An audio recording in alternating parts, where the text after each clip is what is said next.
ನಮಸ್ಕಾರ, good afternoon. ಇದು ಮಧ್ಯಾಹ್ನದ ಅಗ್ರವಾರ್ತೆ. ನಾನು ಹರೀಶ್ ನಾಗರಾಜು. ಬೆಂಗಳೂರಲ್ಲಿ ಶಂಕಿತ ಉಗ್ರನ ಬಂಧನ ಆಯಿತು.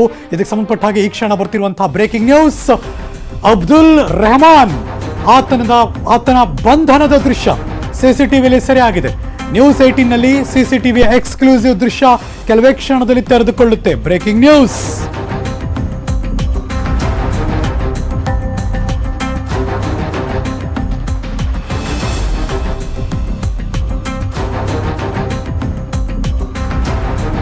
ನೀವು ನೋಡ್ತಿರುವಂತಹ ಈ ಕ್ಷಣದ ಡೆವಲಪ್ಮೆಂಟ್ಸ್ ಎಕ್ಸ್ಕ್ಲೂಸಿವ್ ನಿಮ್ಮ ನ್ಯೂಸ್ 18 ಕನ್ನಡದ ಸ್ಕ್ರೀನ್ ನಲ್ಲಿ.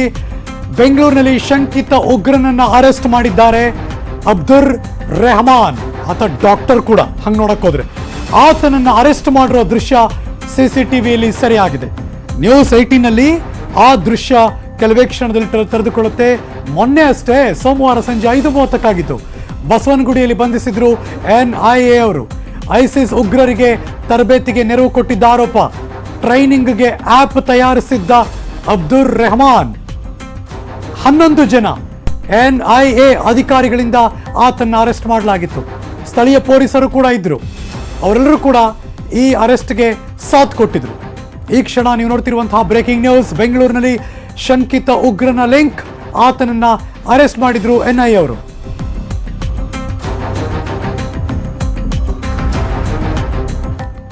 ಈಗ ಕುತೂಹಲದ ಪ್ರಶ್ನೆ ಏನಪ್ಪಾ ಅಂದ್ರೆ, ಹೇಗೆ ಬಲೆಗೆ ಬಿದ್ದ ಈ ಅಬ್ದುಲ್ ರೆಹಮಾನ್ ಅನ್ನುವಂತಹ ವ್ಯಕ್ತಿ? ಇದೀಗ ಬರ್ತಾ ಇದೆ ನೋಡಿ ಮಗದೊಂದು ಬ್ರೇಕಿಂಗ್ ನ್ಯೂಸ್. ಕೆಲವು ತಿಂಗಳುಗಳಿಂದ ಬೆಂಗಳೂರಿನಲ್ಲೇ ಇದ್ದ ಈ ವ್ಯಕ್ತಿ ಬಸವನಗುಡಿ ಏರಿಯಾದಲ್ಲಿ ಹುಡುಕಾಟ ನಡೆಸಿದ್ರು NIA ಅವರು. ಅಬ್ದುಲ್ ರೆಹಮಾನ್, ಆತನ ಚಲನವಲನದ ಮೇಲೆ ಕಣ್ಣಿಟ್ಟಿದ್ರು NIA ಅವರು. ಇದೀಗ ನೋಡ್ತಾ ಇದ್ದೀರಾ ಎಕ್ಸ್ಕ್ಲೂಸಿವ್ ದೃಶ್ಯ. ಆತನನ್ನ ಹೇಗೆ ಅರೆಸ್ಟ್ ಮಾಡ್ತಾರೆ NIA ತಂಡದವರು ಅಂತ. 11 ಜನ ಅಧಿಕಾರಿಗಳು ಆತನ ಬೆನ್ನ ಹಿಂದೆ ಬಿದ್ದಿದ್ರು. ಆತನ ಎಲ್ಲ ಚಲನವಲನಗಳ ಮೇಲೆ ಕಣ್ಣಿಟ್ಟಿದ್ರು. ಹಾಗಾಗಿ ಮೊನ್ನೆ ಸೋಮವಾರ ಸಂಜೆ 5:30 ಬಸವನಗುಡಿಯಲ್ಲಿ ಸಿಕ್ಕಾಕೊಂಡ ಈ ಅಬ್ದುಲ್ ರೆಹಮಾನ್ ಅನ್ನುವಂಥ ವ್ಯಕ್ತಿ, ನ್ಯಾಷನಲ್ ಇನ್ವೆಸ್ಟಿಗೇಷನ್ ಏಜೆನ್ಸಿ NIA ಸತತವಾಗಿ ಆತನ ಎಲ್ಲ ಚಲನವಲನಗಳ ಮೇಲೆ ಕಣ್ಣಿಟ್ಟಿದ್ರು. ಸ್ಥಳೀಯ ಪೊಲೀಸರ ಸಹಾಯ ಕೂಡ ತಗೊಂಡ್ರು. ಶಂಕಿತನ ಅಕ್ಕಪಕ್ಕದ ಅಪಾರ್ಟ್ಮೆಂಟ್ ಕೂಡ ಕಣ್ಣಿಟ್ಟಿದ್ರು. CCTV ದೃಶ್ಯ ಕಲೆ ಹಾಕಿದ್ರು. ಇನ್ವೆಸ್ಟಿಗೇಷನ್ ಏಜೆನ್ಸಿಯವರು ಅಧಿಕಾರಿಗಳು ಎಲ್ಲರೂ ಕೂಡ ಮನೆಯಲ್ಲಿರೋದನ್ನ ಖಚಿತಪಡಿಸ್ಕೊಂಡ್ರು. ಅದಾದ್ಮೇಲೆ ಫೈನಲ್ ಡೇ, ಲೆಟ್ಸ್ ಮೂವ್ ಅಂತ ಇಮಿಡಿಯೇಟ್ ಆಗಿ ಡೈರೆಕ್ಟ್ ಆಗಿ ಅಲ್ಲಿ ಹೋದ್ರು. ಸೋಮವಾರ ಮಧ್ಯಾಹ್ನ 1:30 ಮನೆಗೆ ಪ್ರವೇಶ ಮಾಡಿದ್ರು. 4 ಗಂಟೆ ಸಂಶಯಾಸ್ಪದ ವಸ್ತುಗಳನ್ನ ವಶಪಡಿಸಿಕೊಂಡ ಬಳಿಕ ಅಬ್ದುಲ್ ರೆಹಮಾನ್ ಅನ್ನ ಅರೆಸ್ಟ್ ಮಾಡಿದ್ರು. ಆ ಕ್ಷಣ ಹೇಗಿತ್ತು ಇಲ್ಲಿದೆ ನೋಡಿ, ಎಕ್ಸಾಕ್ಟ್ಲಿ CCTV ದೃಶ್ಯ. 5 ಗಂಟೆ 31 ನಿಮಿಷ 8, 9, 10 ಸೆಕೆಂಡ್ ಓಡ್ತಾ ಇದೆ.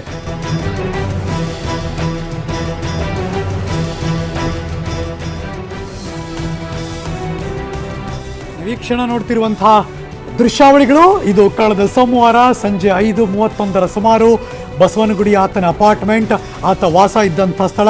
ಏಕಕಾಲದಲ್ಲಿ ಮಧ್ಯಾಹ್ನಕ್ಕೆ 1:30 ಹೋಗ್ತಾರೆ. ಅದು ಸತತವಾಗಿ 4 ಗಂಟೆಗಳ ಕಾಲ ಆತನಿಗೆ ಸಂಬಂಧಪಟ್ಟದನ್ನೆಲ್ಲ ವಶಪಡಿಸ್ಕೊಳ್ತಾರೆ.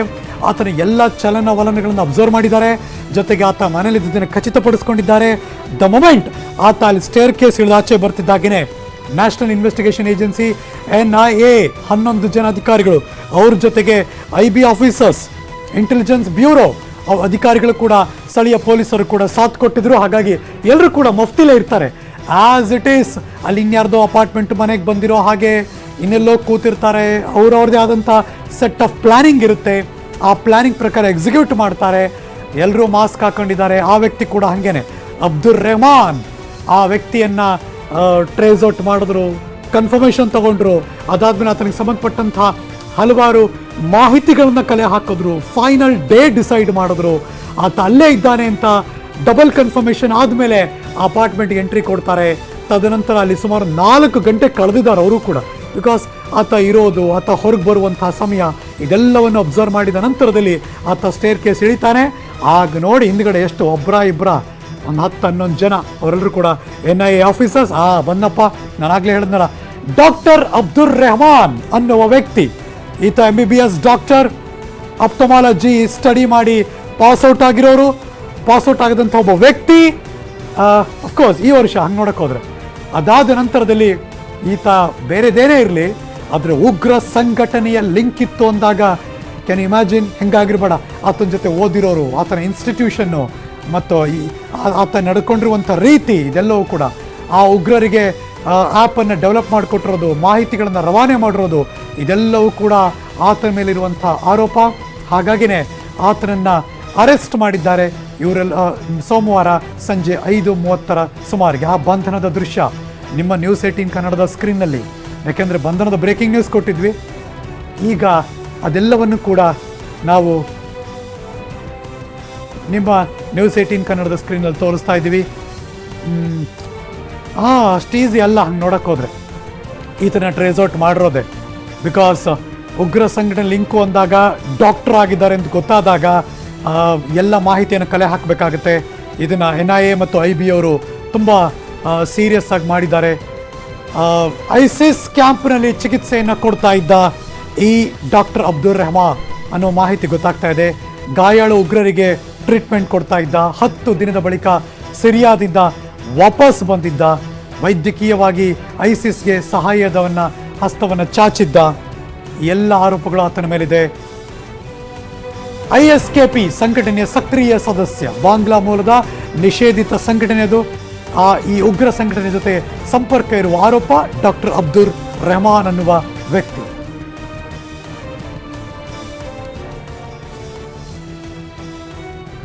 ಇದ್ರ ಬಗ್ಗೆ ಗೃಹ ಸಚಿವರಾದಂತಹ ಬಸವರಾಜ ಬೊಮ್ಮಾಯಿ ಅವರು ಹೇಳಿಕೆ ಕೊಟ್ಟಿದ್ದಾರೆ. ಬನ್ನಿ ನೋಡೋಣ.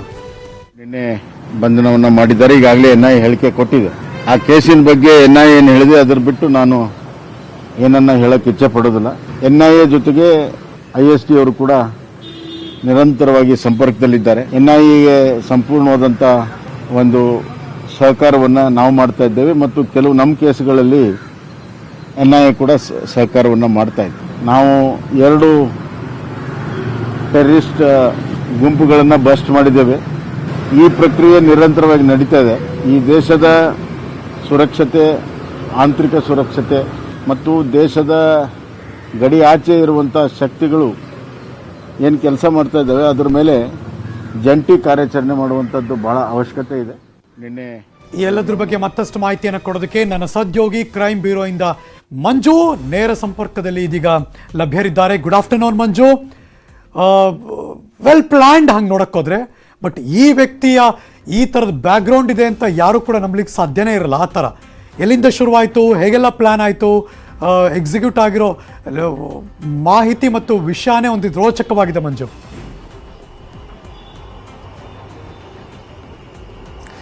ಖಂಡಿತ ಹರೀಶ್, ಯಾಕಂದ್ರೆ NIA ಅಧಿಕಾರಿಗಳು ಯಾವುದೇ ಒಬ್ಬ ಟೆರರಿಸ್ಟ್ ಅನ್ನ ಅರೆಸ್ಟ್ ಮಾಡಬೇಕು ಮತ್ತು ಆತನ ಸಂಪರ್ಕದಲ್ಲಿರೋರನ್ನ ಬಂಧಿಸಬೇಕು ಅನ್ನಂತ ವೇಳೆಯಲ್ಲಿ ಪಕ್ಕಾ ಪ್ಲಾನ್ಡ್ ಆಗಿರ್ತಾರೆ.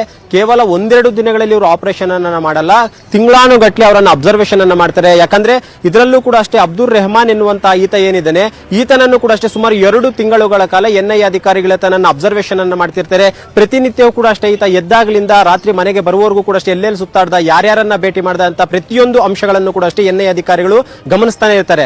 ಯಾಕಂದ್ರೆ ಇಂತಹ ಒಂದು ಟೆರರ್ ಲಿಂಕ್ ಇರುವಂತಹ ವ್ಯಕ್ತಿಯನ್ನ ಪೊಲೀಸರು NIA ಅಧಿಕಾರಿಗಳು ಏಕಾಏಕಿ ಬಂಧನ ಮಾಡಿದಂತ ವೇಳೆಯಲ್ಲಿ ಕೇವಲ ಆತನೊಬ್ಬನನ್ನ ಮಾತ್ರ ಪಿಕ್ ಮಾಡೋಕೆ ಸಾಧ್ಯವಾಗುತ್ತೆ. ಆತನ ಸಂಪರ್ಕದಲ್ಲಿ ಯಾರಿದ್ರು, ಬೆಂಗಳೂರಿನಂತಹ ದೊಡ್ಡ ನಗರದಲ್ಲಿ ಆತನ ಒಂದು ಕಾಂಟ್ಯಾಕ್ಟ್ ನಲ್ಲಿ ಯಾರ್ಯಾರಿದ್ರು ಅಂತ ತಿಳ್ಕೊಳ್ಬೇಕಂದ್ರೆ ಇಟ್ಸ್ ಟೇಕ್ ಸಮ್ ಟೈಮ್. ಅದೇ ಒಂದು ಕಾರಣಕ್ಕೋಸ್ಕರ NIA ಅಧಿಕಾರಿಗಳು ಸುಮಾರು 2 ತಿಂಗಳ ಕಾಲ ಈ ಒಂದು ಅಬ್ದುಲ್ ರೆಹಮಾನ್ ಅನ್ನ ಒಂದು ಹಿಂಬಾಲಿಸಿಕೊಂಡು ಹೋಗ್ತಿರ್ತಾರೆ. ಪ್ರತಿಯೊಂದು ಆತನ ಚಲನವಲನಗಳ ಮೇಲೆ ಕಣ್ಣಿಟ್ಟಿರ್ತಾರೆ. ಅದರಂತೆ ಈತ ಏನು ಸೋಮವಾರದಂದು ಏನು ಆತ ನೇರವಾಗಿ ಬಸವನಗುಡಿಯಲ್ಲಿರುವಂತಹ ಆತನ ಒಂದು 3 BHK ಅಪಾರ್ಟ್ಮೆಂಟ್, ಯಾಕಂದ್ರೆ 3 BHK ಇರುವಂತಹ ಒಂದು ಅಪಾರ್ಟ್ಮೆಂಟ್ ಅಲ್ಲಿ ಕೇವಲ ಆತ ಒಬ್ಬನೇ ಇರ್ತಾನೆ. ಯಾರೊಬ್ಬರನ್ನು ಕೂಡ ಅಷ್ಟೇ ಆತ ಮನೆ ಒಳಗಡೆ ಬಿಟ್ಕೊಂತಾ ಇರಲ್ಲ. ಅಂದ್ರೆ ಈ ಒಂದು ಬಾಡಿಗೆ ಕಟ್ಟಂತ ಟೈಮ್ ನಲ್ಲಿ ಓನರ್ಗೆ ಏನು ಹಣ ಕೊಡ್ಬೇಕಂದ್ರೆ ಅದನ್ನ ಆನ್ಲೈನ್ ಟ್ರಾನ್ಸಾಕ್ಷನ್ ಮುಖಾಂತರ ಮಾಡ್ತಿರ್ತಾನೆ. ಓನರ್ಗೂ ಕೂಡ ಅಷ್ಟೇ ಒಂದು ಮನೆಯ ಒಳಗಡೆ ಎಂಟ್ರಿಯನ್ನು ಕೊಡಿಸಿರಲ್ಲ. ಇಂತಹ ವ್ಯಕ್ತಿಯನ್ನ ಸುಮಾರು 2 ತಿಂಗಳ ಸತತವಾಗಿ ಇವರು ಅಬ್ಸರ್ವೇಷನ್ ಅನ್ನ ಮಾಡ್ತಾರೆ. ಜೊತೆಗೆ NIA ಅಧಿಕಾರಿಗಳ ಒಂದು ಕಾರ್ಯಾಚರಣೆ ಹೇಗಿರುತ್ತೆ ಅಂದ್ರೆ, ಈ ಒಂದು ಲೋಕಲ್ ಪೊಲೀಸ್ಗೂ ಕೂಡ ಅಷ್ಟೇ ಅವ್ರು ಯಾವುದೇ ರೀತಿಯಂತ ಇನ್ಫಾರ್ಮೇಶನ್ ಕೊಡಲ್ಲ. 2 ತಿಂಗಳು NIA ಅಧಿಕಾರಿಗಳು ಬೆಂಗಳೂರು ನಗರದಲ್ಲಿ ಇದ್ದುಕೊಂಡು ಇಷ್ಟೆಲ್ಲ ಒಂದು ಅಬ್ಸರ್ವೇಷನ್ ಅನ್ನ ಮಾಡ್ತಿದ್ರು ಕೂಡ ಅಷ್ಟೇ ಯಾವೊಬ್ಬ ಸ್ಥಳೀಯ ಪೊಲೀಸ್ ಅಧಿಕಾರಿಗಳಿಗೂ ಇದರ ಬಗ್ಗೆ ಯಾವುದೇ ರೀತಿಯಂತ ಇನ್ಫಾರ್ಮೇಶನ್ ಅನ್ನು ಕೊಡಲ್ಲ. ಕೇವಲ ಆ ಒಂದು ಶಂಕಿತ ಉಗ್ರ ಅಥವಾ ಉಗ್ರ ಆಗಿರ್ಬೋದು ಈತನನ್ನ ಅರೆಸ್ಟ್ ಮಾಡೋಕೆ ಅಂತ ಹೋದಂತ ವೇಳೆಯಲ್ಲಿ ಮಾತ್ರ ಬಂದೋಬಸ್ತ್ಗೆ ಅಂತ ಸ್ಥಳೀಯ ಪೊಲೀಸರಿಗೆ ಒಂದು ಬಂದೋಬಸ್ತ್ ಇದೆ ಅಥವಾ ಬನ್ನಿ ಅಂತ ಹೇಳ್ತಾರೆ ಅಷ್ಟೇ ಹೊರತು ಒಂದು ಶಂಕಿತ ಉಗ್ರನ ಅಥವಾ ಉಗ್ರನ ಅರೆಸ್ಟ್ ಮಾಡಕ್ ಹೋಗ್ತಿದೀವಿ ಅಂತ ಯಾವುದೇ ರೀತಿ ಇನ್ಫಾರ್ಮೇಶನ್ ಇರಲ್ಲ. ಅದೇ ರೀತಿ ಒಂದು ಅಬ್ದುಲ್ ರೆಹಮಾನ್ ಎಂದು MS ರಾಮಯ್ಯ ಆಸ್ಪತ್ರೆಯಲ್ಲಿ ಐ ಸ್ಪೆಷಲಿಸ್ಟ್ ಆಗಿರ್ತಾನೆ, ಈ ಇಯರ್ ಕೂಡ ಪಾಸ್ಔಟ್ ಆಗಿರ್ತಾನೆ. ಪಾಸ್ಔಟ್ ಆದಂತಹ ಬಳಿಕ ಏನು ಈತ MS ರಾಮಯ್ಯ ಆಸ್ಪತ್ರೆಯಿಂದ ನೇರವಾಗಿ ಆತನ ಬಸವನಗುಡಿ ಅಪಾರ್ಟ್ಮೆಂಟ್ ಗೆ ಬಂದಂತ ವೇಳೆಯಲ್ಲಿ ಸೋಮವಾರದಂದು ಮಧ್ಯಾಹ್ನ 1:00 NIA ಅಧಿಕಾರಿಗಳು ಹೋಗಿ ಆ ಒಂದು ಮನೆಯನ್ನ ರೈಡ್ ಮಾಡ್ತಾರೆ.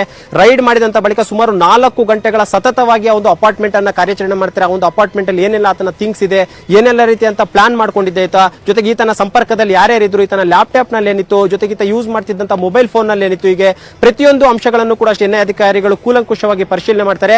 ಜೊತೆಗೆ ಆತನ ಮನೆಯಲ್ಲಿ ಏನೆಲ್ಲ ಆತನಿಗೆ ಸಂಬಂಧಿಸಿದಂತ ವಸ್ತುಗಳಿತ್ತು ಅದೆಲ್ಲವನ್ನು ಕೂಡ NIA ಅಧಿಕಾರಿ ಸುಮಾರು 4 ಗಂಟೆಗಳ ಮನೆಯನ್ನ ಪರಿಶೀಲನೆ ಮಾಡಿದ ಎಲ್ಲವನ್ನು ಕೂಡ ಅಷ್ಟೇ ಅವರು ತಮ್ಮ ಕಸ್ಟಡಿಗೆ ತಗೊಂತಾರೆ.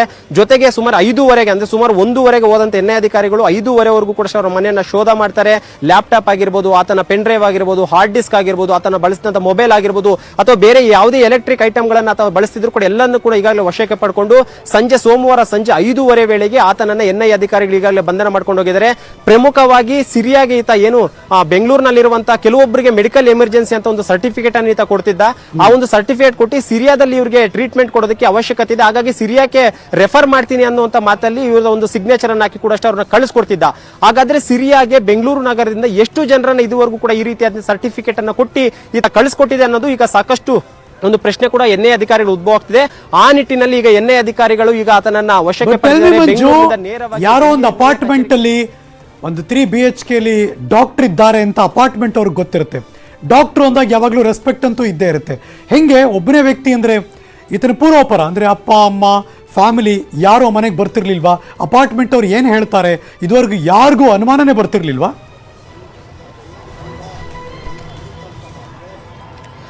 ಖಂಡಿತ ಹರೀಶ್, ಈ ರೀತಿಯಾಗಿ ಟೆರರಿಸ್ಟ್ಗಳ ಜೊತೆ ಲಿಂಕ್ ಇರುವಂತಹ ವ್ಯಕ್ತಿಗಳು ಯಾರು ಕೂಡ ಅಷ್ಟೇ ತಮ್ಮ ಫ್ಯಾಮಿಲಿಗಳನ್ನ ಆ ಒಂದು ಇವರು ಇರುವಂತಹ ಸ್ಥಳಕ್ಕೆ ಬರ್ಮಾಡ್ಕೊಡಲ್ಲ. ಜೊತೆಗೆ ಅವರು ಕೇವಲ ನಾವು ಒಬ್ಬರೇ ಅನ್ನುವುದನ್ನು ಕೂಡ ಅಷ್ಟೇ ಅಲ್ಲಿ ನಂಬಿಸಿರ್ತಾರೆ. ಒಂದು ವೇಳೆ ಅವರಿಗೆ ಫ್ಯಾಮಿಲಿ ಆಗಿರ್ಬೋದು ಅಥವಾ ಬೇರೆ ಯಾರೇ ಸ್ನೇಹ ಸಂಬಂಧ ಇದ್ರೂ ಕೂಡ ಅಷ್ಟೇ ಅಪಾರ್ಟ್ಮೆಂಟ್ ನ ಒಳಭಾಗದಲ್ಲಿ ಅವ್ರನ್ನ ಬಿಟ್ಕೊಳ್ಳಲ್ಲ, ಹೊರಭಾಗದಲ್ಲಿ ಹೋಗಿ ಅವ್ರನ್ನ ಭೇಟಿಯಾಗುವಂತ ಕೆಲಸಗಳನ್ನು ಕೂಡ ಇಂಥವ್ರು ಮಾಡ್ತಿರ್ತಾರೆ. ಆದ್ರೆ ಈ ಒಂದು ಅಬ್ದುಲ್ ರೆಹಮಾನ್ ಏನಿದ್ದಾನೆ ಈತ ಸುಮಾರು ಈ ಬಸವನಗುಡಿಯಾಗಿ ಬಂದಂತಹ ದಿನದಿಂದ ಇದುವರೆಗೂ ಕೂಡ ಅಷ್ಟೇ ಕೇವಲ ಆತ ವೈದ್ಯ ಅನ್ನೋದು ಮಾತ್ರ ಅಕ್ಕಪಕ್ಕದವರಿಗೆ ಗುರುತಿಸಿಕೊಂಡಿದ್ದ.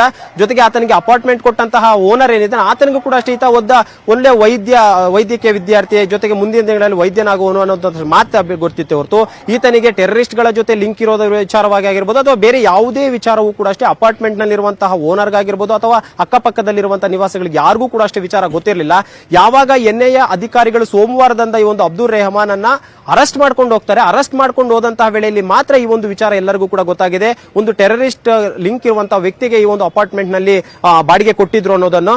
ಜೊತೆಗೆ ಆ ಒಂದು NIA ಅಧಿಕಾರಿಗಳು ಈತನನ್ನ ಬಂಧಿಸೋಕೆ ಅಂತ ಬಂದದ್ದು 2 ತಿಂಗಳ ಹಿಂದೆ. 2 ತಿಂಗಳಿಂದ ಕೂಡ ಅಷ್ಟೇ ಸತತವಾಗಿ NIA ಅಧಿಕಾರಿಗಳು ನಾನಾ ವೇಷದಲ್ಲಿ ಆತನನ್ನ ಫಾಲೋ ಮಾಡ್ತಿದ್ರು.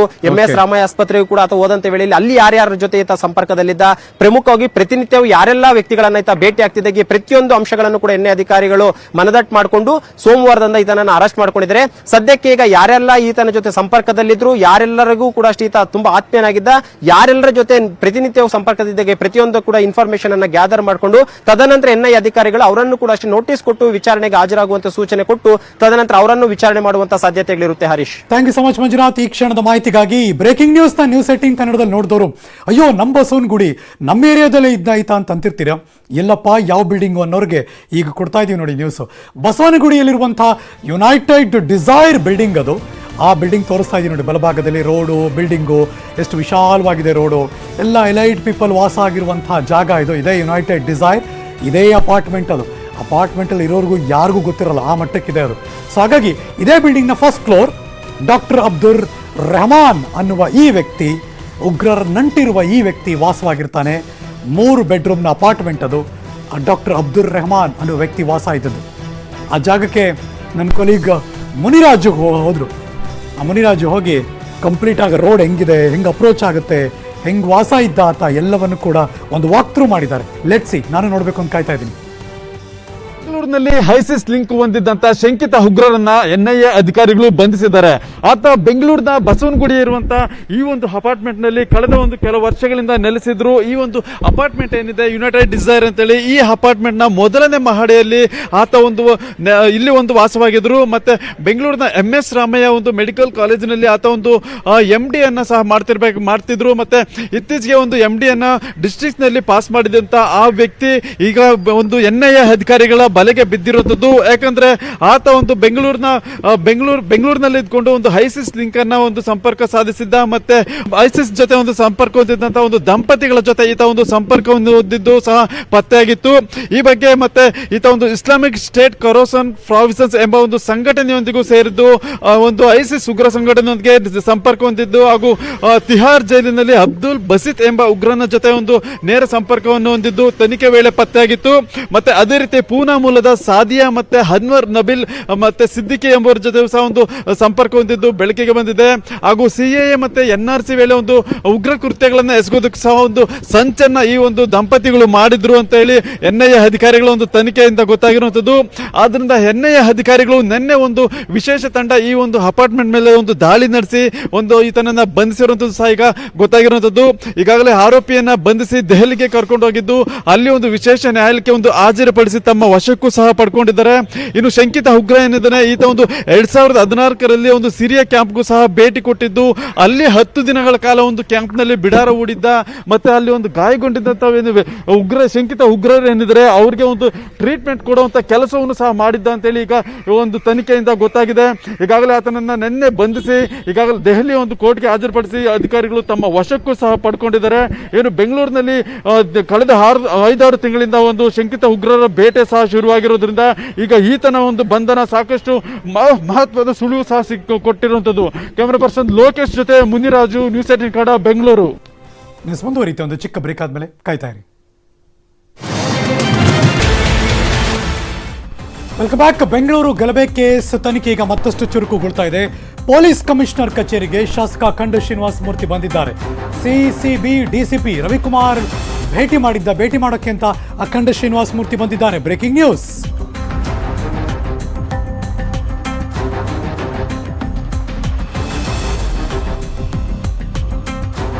ಈಗಾಗಲೇ CCB ಪೊಲೀಸರು ಮಹತ್ತರ ದಾಖಲೆಗಳನ್ನು ಸಂಗ್ರಹ ಮಾಡಿದ್ದಾರೆ. ಮಗದೊಂದು ಕಡೆ ನಿನ್ನೆ 2 ಕಾರ್ಪೊರೇಟರ್ಗಳನ್ನು ಕೂಡ ಎನ್ಕ್ವೈರಿ ಮಾಡಿದ್ದಾರೆ. ಇವತ್ತು ಶಾಸಕರನ್ನ ಬರಮಾಡಿಕೊಂಡಿದ್ದಾರೆ ಕಮಿಷನರ್ ಕಚೇರಿಗೆ. ಹಾಗಾಗಿ ಅಖಂಡ ಶ್ರೀನಿವಾಸ ಮೂರ್ತಿ ಕಮಿಷನರ್ ಕಚೇರಿಗೆ ಬಂದರು. ಅಲ್ಲಿ CCB DCP ರವಿಕುಮಾರ್ ಅವರನ್ನ ಭೇಟಿ ಮಾಡೋಕ್ಕೆ ಬಂದಿದ್ದಾರೆ.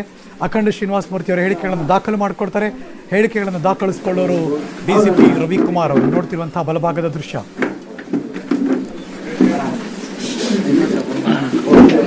ಬೆಂಗಳೂರು ಗಲಭೆ ಪ್ರಕರಣ ಮತ್ತೆ 4 ಮಾಸ್ಟರ್ ಮೈಂಡ್ಗಳನ್ನು ಅರೆಸ್ಟ್ ಮಾಡಿದ್ದಾರೆ ಪೊಲೀಸರು. ತೌಸಿಫ್, ಫಾಜಿಲ್, ಅಫ್ಜಲ್ ಪಾಷಾ ಸೇರಿದಂತೆ 4 ಅರೆಸ್ಟ್ ಆಗಿದ್ದಾರೆ. Breaking news.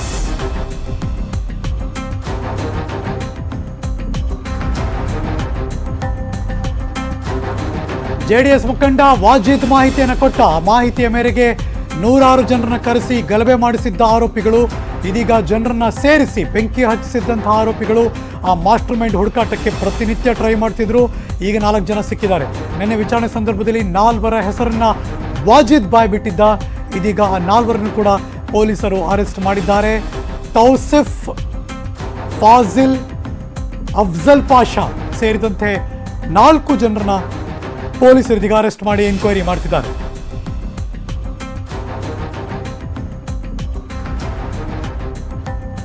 ಬೆಂಗಳೂರು ಬೆಂಕಿ ಗಲಭೆ ಪ್ರಕರಣಕ್ಕೆ ಸಂಬಂಧಪಟ್ಟ ಹಾಗೆ ಎಲ್ಲ ಆಯಾಮಗಳು ಕೂಡ ತನಿಖೆ ಮಾಡ್ತಿದ್ದೀವಿ ಅಂತ ಬೆಂಗಳೂರು ಪೊಲೀಸ್ ಆಯುಕ್ತರು ಹೇಳಿಕೆ ಕೊಟ್ಟಿದ್ದಾರೆ. ಈ ಕ್ಷಣ ಬರ್ತಿರುವಂತಹ ಬ್ರೇಕಿಂಗ್ ನ್ಯೂಸ್. ನನಗೆ ಯಾರೂ ಕೂಡ ವಾರ್ನಿಂಗ್ ಮಾಡಿಲ್ಲ, ಎಲ್ಲರೂ ಅವರ ಮಾಹಿತಿಯನ್ನ ನಮಗೆ ಹೇಳಿದ್ದಾರೆ. ನನ್ನ ಸರ್ವಿಸ್ನಲ್ಲಿ ಈ ಥರ ಯಾವುದೂ ಆಗಿಲ್ಲ.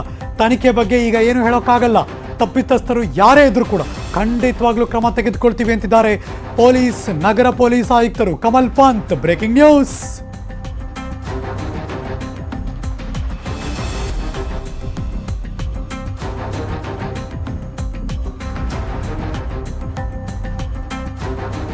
ನಂಬರ್ 1, ಬೆಳಗ್ಗೆ ಎಲ್ಲ ಅಫಿಷಿಯಲ್ಸ್ಗಳ ಜೊತೆ ಕೂಡ ನಗರ ಪೊಲೀಸ್ ಆಯುಕ್ತರು ಮೀಟಿಂಗ್ ಮಾಡಿದ್ರು. ತನಿಖೆ ಎಲ್ಲ ಆಯಾಮಗಳಲ್ಲೂ ಕೂಡ ಕೆಲಸ ಮಾಡಬೇಕು.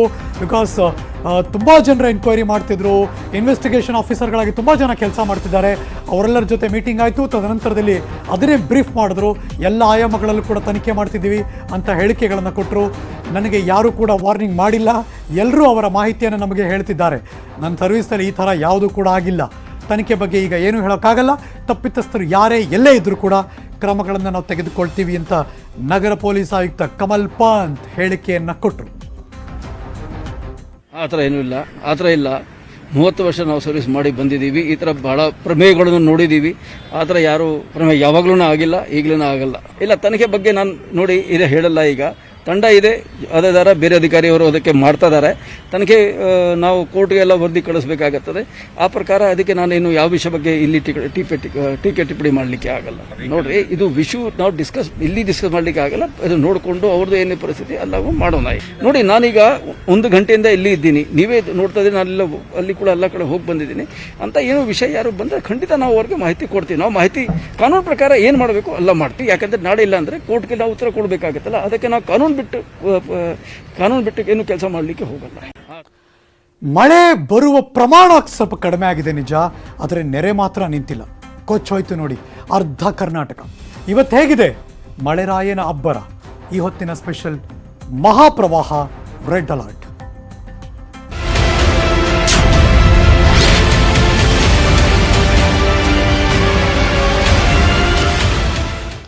ಗದಗ ಜಿಲ್ಲೆ ಪರಿಸ್ಥಿತಿ ತೋರಿಸ್ಬಿಡ್ತೀನಿ ನಾನು. ಗದಗದಲ್ಲಿ ಗ್ರಾಮಗಳ ಜೊತೆ ಹೆದ್ದಾರಿಗೂ ಕೂಡ ಕಂಟಕ ಶುರುವಾಗಿದೆ.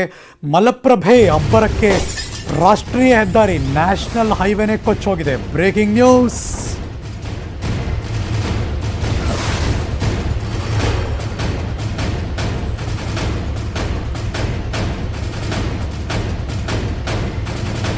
ಗದಗದ ನರಗುಂದ ತಾಲೂಕು ಕಡೆ ಹೋಗೋಣ. ಕೊಣ್ಣೂರು ಗ್ರಾಮ, ಅದ್ರ ಹತ್ರ ಇದೆ ರಾಷ್ಟ್ರೀಯ ಹೆದ್ದಾರಿ. ಹುಬ್ಬಳ್ಳಿ ಸೋಲಾಪುರಕ್ಕೆ ಹೋಗೋದು, ಆ ಭಾಗದಲ್ಲಿ ಓಡಾಡಿದ್ರೆ ಗೊತ್ತಿರುತ್ತೆ. ಆ ರಾಷ್ಟ್ರೀಯ ಹೆದ್ದಾರಿ ಇವಾಗ ಹೇಗಿದೆ ಅದನ್ನು ತೋರಿಸ್ತೀನಿ ನಾನೀಗ. ನೋಡಿ, ಕಂಪ್ಲೀಟ್ ಜಲಾವೃತ, ಹೆದ್ದಾರಿ ಮೇಲೆ ನೀರು, ರಸ್ತೆ ಸಂಚಾರ ಕಂಪ್ಲೀಟ್ ಬಂದು, ಅಂದರೆ ಓಡಾಡೋಕ್ಕಾಗದೇ ಇರುವಷ್ಟರ ಮಟ್ಟಿಗೆ ನೀರು. ನೀರಿನ ರಭ ಹಿಂಗಿದ್ಮೇಲೆ ಯಾರು ಓಡಾಡೋಕ್ಕಾಗುತ್ತೆ? ಚಾನ್ಸೇ ಇಲ್ಲ. ನೀರಿನ ರಭಸಕ್ಕೆ ಕೊಚ್ಚಿ ಹೋಗ್ತಾ ಇದೆ ಹೆದ್ದಾರಿಗಳು. ಹಾಗಾಗಿ ಆ ಭಾಗದಿಂದ ಈ ಭಾಗಕ್ಕೆ, ಈ ಭಾಗದಿಂದ ಆ ಭಾಗಕ್ಕೆ ಓಡಾಡೋ ಸೀನ್ ಇಲ್ಲವೇ ಇಲ್ಲ. ಇದು ಗದಗದ ನರಗುಂದ ತಾಲೂಕಿನ ಕೊಣ್ಣೂರು ಗ್ರಾಮ. ನ್ಯಾಷನಲ್ ಹೈವೇ ರಾಷ್ಟ್ರೀಯ ಹೆದ್ದಾರಿ ಹುಬ್ಬಳ್ಳಿ ಸೋಲಾಪುರಕ್ಕೆ ಹೋಗ್ಬೇಕಾದ್ರೆ ಸಿಗುತ್ತೆ. ಈ ರಾಷ್ಟ್ರೀಯ ಹೆದ್ದಾರಿ ಇದೀಗ ಬಂದ್ ಆಗಿದೆ. ಯಾರು ಕೂಡ ಓಡಾಡೋಕೆ ಸಾಧ್ಯನೇ ಇಲ್ಲ ಅನ್ನುವಷ್ಟರ ಮಟ್ಟಿಗೆ ದೃಶ್ಯ ನೋಡಿದ್ರೆ ಗೊತ್ತಾಗುತ್ತೆ ಓಡಾಡೋಕ್ಕಾಗದೇ ಇಲ್ಲ ಅಂತ. ನನ್ನ ಸಹೋದ್ಯೋಗಿ ಸಂತೋಷ್ ಅಲ್ಲಿ ಹೋಗಿದ್ರು, ನೋಡ್ಕೊಂಬರೋಣ ಹೇಗಿದೆ, ರಿಪೋರ್ಟ್ ಮಾಡೋಣ, ಓಡಾಡೋಕ್ಕೆ ಸಾಧ್ಯ ಇದೆಯಾ ಅಂತ. ಅಲ್ಲಿನ ಎಲ್ಲ ದೃಶ್ಯಾವಳಿಗಳನ್ನು ಕೂಡ ನಮಗೆ ಕಳಿಸ್ಕೊಟ್ಟಿದ್ದಾರೆ, ವಾಕ್ ಥ್ರೂ ಮಾಡಿದ್ದಾರೆ. ಲೆಟ್ಸ್ ಸಿ ಹಾಗಿದ್ರೆ. Over to you Santosh. ಕೊಯಿಲ್ತಿರಿ ಡ್ಯಾಂನಿಂದ ಅಪಾರ ಪ್ರಮಾಣದ ನೀರನ್ನು ಮಲ್ಲಪ್ರಭೆಗೆ ಬಿಟ್ಟ ಹಿನ್ನೆಲೆಯಲ್ಲಿ ಮಲ್ಲಪ್ರಭೆ ನದಿಯು ಕೂಡ ಉಕ್ಕಿ ಹರಿತಾ ಇದೆ. ಹೀಗಾಗಿ ನರಗುಂದ ತಾಲೂಕಿನ ಕೊಣ್ಣೂರು ಗ್ರಾಮದ ಬಳಿ ಇರತಕ್ಕಂಥ ರಾಷ್ಟ್ರೀಯ ಹೆದ್ದಾರಿಯು ಕೂಡ ಈಗಾಗಲೇ ಕೊಚ್ಚಿ ಹೋಗ್ತಕ್ಕಂಥದ್ದು. ಈಗಾಗಲೇ ನಮ್ಮ ದೃಶ್ಯದಲ್ಲಿ ಕೂಡ ನೋಡ್ತಾ ಇರ್ಬೋದು, ಇದು ಮಲ್ಲಪ್ರಭೆ ನದಿಯ ಅಬ್ಬರ. ಈ ಮಲ್ಲಪ್ರಭೆ ಅಬ್ಬರಕ್ಕೆ ಈ ಒಂದು ಹುಬ್ಬಳ್ಳಿ ಹಾಗೂ ಸೊಲ್ಲಾಪುರ ರಸ್ತೆಯು ಕೂಡ ಸಂಪೂರ್ಣವಾಗಿ ಜಲಾವೃತವಾಗಿದೆ. ಜಲಾವೃತವಾದ ಹಿನ್ನೆಲೆಯಲ್ಲಿ ಈಗಾಗಲೇ ಅರ್ಧ ಭಾಗದಷ್ಟು ರಸ್ತೆ ಸಹ ಕೊಚ್ಚಿ ಹೋಗಿದೆ.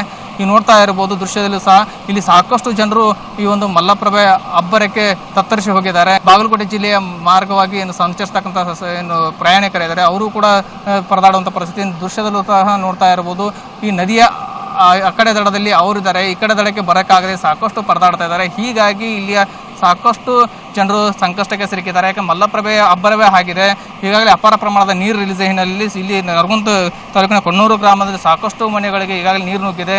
ಮಲ್ಲಪ್ರಭಾ ನದಿಯ ಅಬ್ಬರಕ್ಕೆ ಸಾಕಷ್ಟು ಇಲ್ಲಿ ಬೆಳೆಗಳು ಕೂಡ ನಾಶವಾಗಿವೆ, ಮುಳುಗಡೆ ಆಗಿವೆ. ನೋಡ್ತಾ ಇರ್ಬೋದು ಈ ಭಾಗದಲ್ಲಿ ಈಗ ನೋಡ್ತಾ ಇರ್ಬೋದು ಇಲ್ಲಿ ತೆಂಗಿನ ತೋಟ ಇದೆ. ತೆಂಗಿನ ತೋಟವೂ ಸಹ ಈಗ ಸಂಪೂರ್ಣವಾಗಿ ಜಲಾವೃತವಾಗಿರ್ತಕ್ಕಂಥ ಅದರ ಮಿಶ್ರ ಬೆಳೆಯಾಗಿ ಇಲ್ಲಿ ಪೇರ್ಲು, ಲಿಂಬೆ ಹಾಗೂ ಹೆಸರು ಸೇರಿದಂತೆ ಅನೇಕ ಬೆಳೆಗಳನ್ನು ಇಲ್ಲಿ ಬೆಳೀತಾರೆ. ಅವು ಎಲ್ಲವೂ ಕೂಡ ಸಂಪೂರ್ಣವಾಗಿ ಜಲಾವೃತವಾಗಿ ಹೀಗಾಗಿ ಕೊಣ್ಣೂರು ಗ್ರಾಮದ ಸುತ್ತಮುತ್ತಲಿನಲ್ಲಿರ್ತಕ್ಕಂಥ ನದಿ ಪಾತ್ರದ ಜಮೀನುಗಳೆಲ್ಲವೂ ಸಹ ಮಲ್ಲಪ್ರಭಾ ನದಿಯ ಆಹುತಿಯಾಗಿವೆ. ಹೀಗಾಗಿ ಸಾಕಷ್ಟು ಇಲ್ಲಿ ಜನರು ಸಂಕಷ್ಟಕ್ಕೆ ಈಡಾಗಿದ್ದಾರೆ.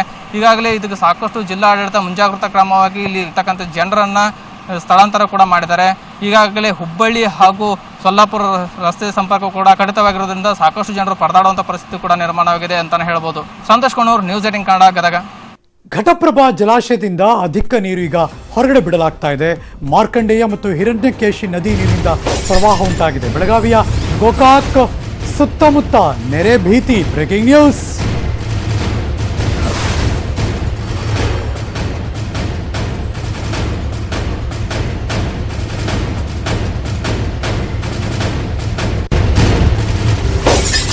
ಗೋಕಾಕ್ ತಾಲೂಕಿನ 4 ಗ್ರಾಮಗಳಿಗೆ ಜಲ ದಿಗ್ಬಂಧನ. ಅವರೆಲ್ಲೂ ಓಡಾಡೋಕ್ಕಾಗದಿರುವಂತಹ ಪರಿಸ್ಥಿತಿ ಇದು. ಪ್ರವಾಹ ಭೀತಿಯಿಂದ ಆಡಿಬಟ್ಟಿ ಗ್ರಾಮವನ್ನ ತೊರೆದಿದ್ದಾರೆ ಜನ. ಪರಿಹಾರ ಕೇಂದ್ರಕ್ಕೆ ಸ್ಥಳಾಂತರಗೊಳ್ತಿದ್ದಾರೆ. ನೀವು ನೋಡ್ತಿರುವಂತಹ ದೃಶ್ಯ, ಇದು ನದಿ ಅಲ್ಲ, ಇದು ಗ್ರಾಮ. ಅಲ್ಲಿನ ಬೆಳೆಗಳು ಎಲ್ಲ ಸರ್ವನಾಶ ಆಗಿರುವಂತಹ ದೃಶ್ಯ. ಜನ ಕೂಡ ಅಲ್ಲಿ ಓಡಾಡೋಕ್ಕಾಗದಿರುವಂತಹ ಪರಿಸ್ಥಿತಿ. ನನ್ನ ಸಹೋದ್ಯೋಗಿ ಅಲ್ಲಿ ಹೋಗಿ ಕಂಪ್ಲೀಟ್ ಆಗಿ ಅದ್ರ ಬಗ್ಗೆ ಎಲ್ಲ ಕೂಡ ಒಂದು ವಾಕ್ ಥ್ರೂ ಕಳಿಸ್ಕೊಟ್ಟಿದ್ದಾರೆ. Let's see.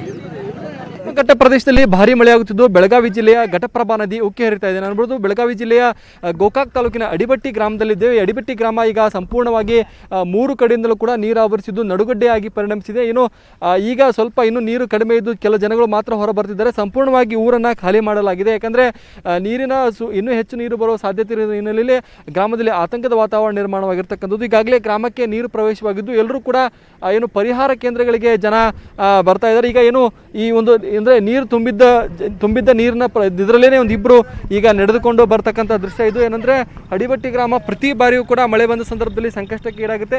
ಸರ್, ಎಷ್ಟು ಜನ ಅದರಲ್ಲಿ ಖಾಲಿಯಾಗಿದೆ ಊರು? ಹೇಗೆ ಯಾರು ಇಲ್ರಿ ಅಲ್ಲಿ, ಎಲ್ಲ ಖಾಲಿಯಾಗಿದೆ. ಯಾವಾಗಲೂ ನೀರು ಬರತ್ತೆ? ಇದು 3 ದಿವಸ ಆತರ ಬರಾಕತ್ತ. ಈಗ ಎಷ್ಟು ಜನ ಅದ್ರ ಅಲ್ಲಿ ಯಾರು ಇಲ್ರಿ, ಎಲ್ಲರೂ ಬಂದದಾರ. ನಾವು ಒಟ್ಟು ಇಲ್ಲಿ ನಡುವಿನವ್ರು ಒಟ್ಟು ಅದಾರ, ಅವ್ರಿಗೆ ಹೋಗಕ್ಕೆ ಹಾದೈತ್ರಿ. ಹಂಗೆ ಸಾಮಾನು ಗೀಮನೆಲ್ಲ ಎಲ್ಲ ಅಲ್ಲೇ ಇಟ್ಟು ಬಂದದಾರ. ಮತ್ತೆ ಮುಳುಗಿದ್ರೆ ಮುಳುಗಿದ್ರೆ ಏನು ಅಲ್ಲೇ ಬಿಲ್ಡಿಂಗ್ ಮೇಲೆ ಇಟ್ಟಿದ್ರು, ಅಲ್ಲೇನು ಮುಳುಗಂಗಿಲ್ಲ.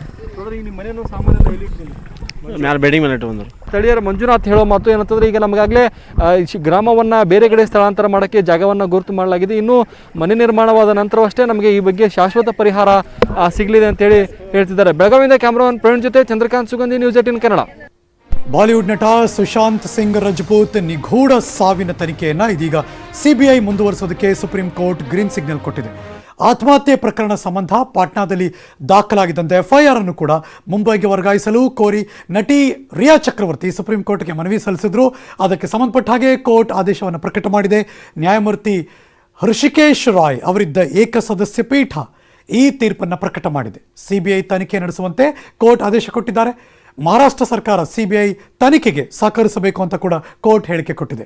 ಸುಶಾಂತ್ ಸಿಂಗ್ ತಂದೆ ಕೆ ಸಿಂಗ್ ಅವರ ದೂರು ಆಧರಿಸಿ ಪಾಟ್ನಾ ಪೊಲೀಸರು ಜುಲೈ 25ನೇ ತಾರೀಕು ಎಫ್ಐಆರ್ ದಾಖಲಿಸಿಕೊಂಡಿದ್ರು. ಸರಿಯಾಗಿದೆ.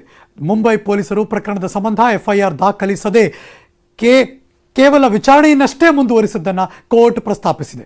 ಈ ಮೂಲಕ ಸುಶಾಂತ್ ಕುಟುಂಬಕ್ಕೆ ದೊಡ್ಡ ಗೆಲುವು ಸಿಕ್ಕರೆ ರಿಯಾ ಚಕ್ರವರ್ತಿಗೆ ಭಾರೀ ಹಿನ್ನಡೆಯಾದಂತಾಗಿದೆ.